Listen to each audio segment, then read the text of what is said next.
are extremely pleased that you are here. This is deliberate creating at its best. You know what you are wanting? Yes. You do you? It's hard to isolate that, isn't it? It's a moving target. What you want keeps changing, doesn't it? Do you change with it? Your desires are born from what you're living. You can't stop those rockets of desires. When life helps you or causes you to calibrate by your observation of a situation to something unwanted, without you being consciously aware, you are simultaneously calibrating to something that you do want. You just can't help it. When you know what you do not want, a rocket of clarity in this equal calibration wave is born. And now there's a sort of tug of war going on within you of a newly birthed desire and your current perspective about your ability to accomplish it. You want it, but because it never happens that an experience causes you to want something without you having a right now current vibrational attitudinal perspective about it. So it's just normal as it can be. Normal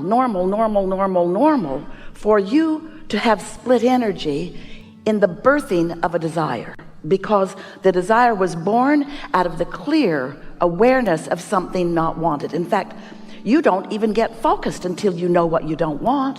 What you don't want focuses you at every level of your being, even at a cellular level.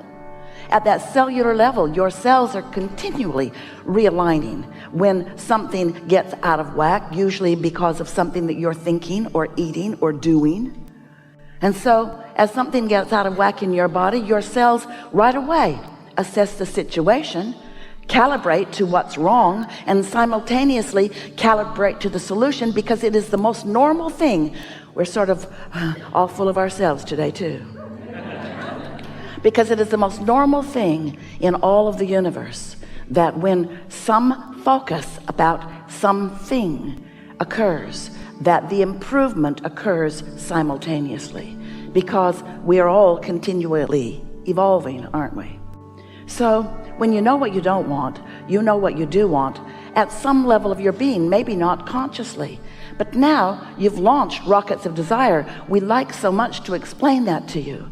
And those rockets of desire, those solutions to problems and answers to questions, are happening all around you all day, every day. And the cooperative components to your solutions are being gathered. The cooperative components to your solutions that will lead you on this joyful path of unfolding happen all day, every day. But you are often not in the vibrational vicinity of the solution, because you're still justifying the problem, still wanting others to understand that you've got a problem, still trying to explain to them how long you've been in this problem and how much you don't like this problem and how unfair it is that you have this problem. And so as you keep calibrating to the problem, well, the good news is the more you calibrate to the problem, the more you calibrate to the solution. In other words, we need to tell you, you have a split personality. You are you, but you are you, you know? In other words, you were source energy only before you came into this body. And when you came into this body, that source energy perspective remains as a constant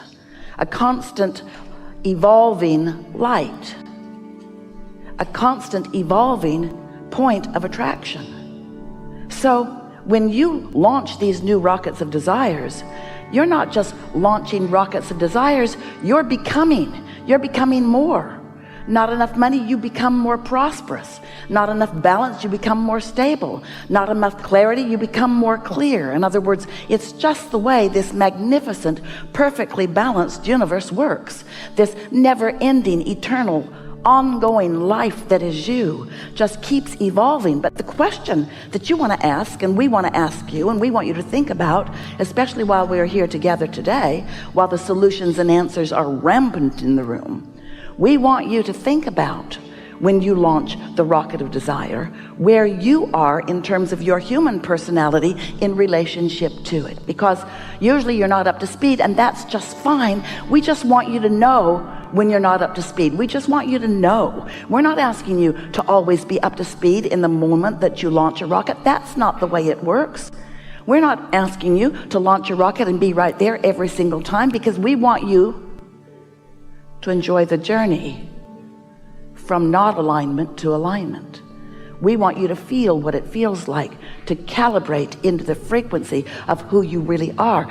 That's life. That's the nugget that you came for. That's what rings your bells. That's what turns you on. That's who you are. You are an evolving being, not a perfect being. You are an eternal being, not a finished being. You are someone who will continually expand, not someone who expanded and now it's done. You are expanding, you are becoming, you are eternal.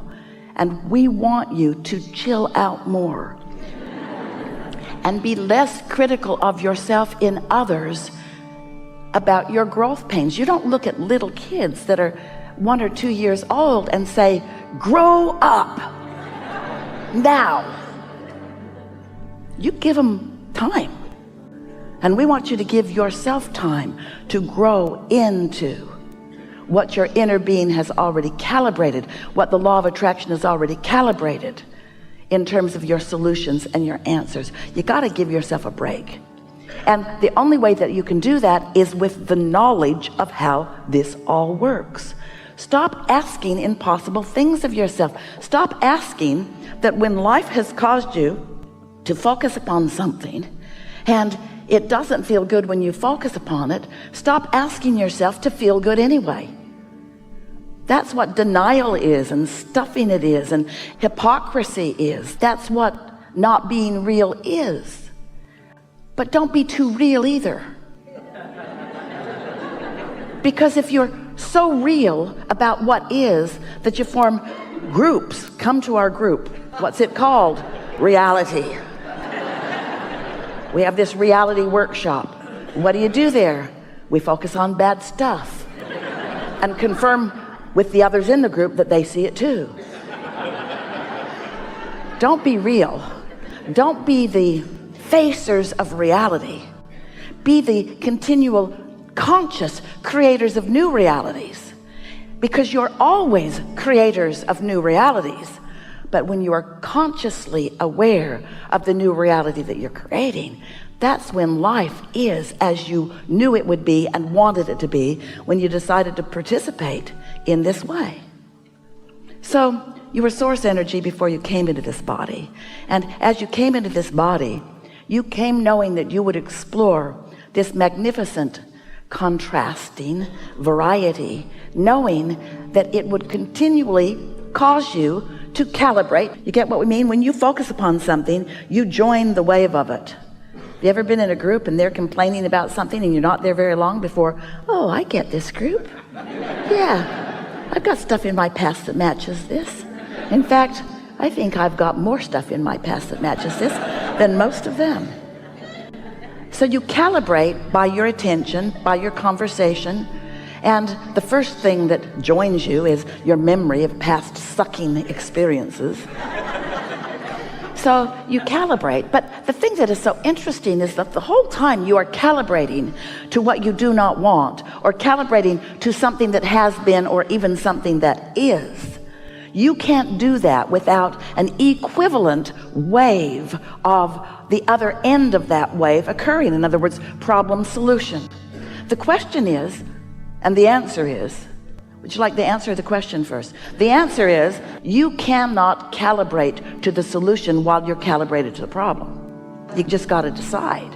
So you got to back up from it and be more general and say things to yourself such as, well, this is a problem, but there is a solution, and I know I will find the solution, and I'm looking forward to the solution.